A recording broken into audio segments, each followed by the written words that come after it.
And, as I talked before about the business idea that you start with is never the business idea that you end with. Yeah.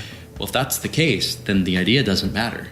It's actually all about the people. It's about the people that are involved in the idea. And so, today my role is all about coaching my employees. How do I develop my employees and help them grow, help them get where they want to go?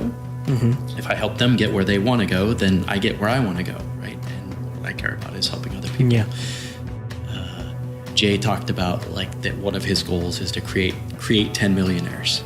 That if I create 10 millionaires, that I'll feel totally fulfilled. And if you think about that, if you create 10 other millionaires, you're going to be pretty well off yourself. And so you don't need to worry about any of that. That's stuff. What's so funny is that's Ben's. Oh yeah, that's Ben's goals too. He stole it. Okay. Yeah, a little bit. I think he wants to do 100 or so.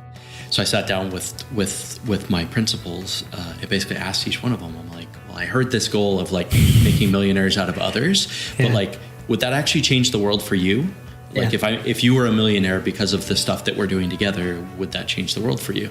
And for a couple of them, they're like, yes, that would be amazing. That's where I want to go. And for a couple of the other ones, they're like, no, actually it's this other thing, right? And they talked about something else that was important to them. I'm like, great. Then my goal is, how do I help you accomplish whatever that thing is, right? Mm-hmm. If you get that, then the organization wins and it's successful, and we end up accomplishing that vision of transforming the economy, which is what we want to do. It keeps the employee happy, keeps them happy to come to work. It's exactly. Mm-hmm. So with the companies that you're working with, you work companies like GE, you're working with the top dogs. What do you think separates some companies, maybe the top 10% to the 1%? What is that separation factor? Is there consistency there? Yeah. So if you think about think about a startup, mm-hmm. right? Startup in the early stages, that startup is about figuring out what is a business model that's going to work. Sure. They aspire to be like the GEs in the world, right? They want to grow the company into something really big. In order to get really big, you've got to create a bunch of systems and processes that are completely repeatable, right? So it's sort of the opposite. You're learning what is a repeatable process, and you've got to create this engine that can operate at a huge scale. Systematic, yeah. Right? And so it's counter. It's how do you do things flawlessly? How do you do things perfectly? I don't want you experimenting or trying weird new shit when you're doing my surgery. That's not okay. I want that done flawlessly, mm-hmm. right? And that's absolutely appropriate.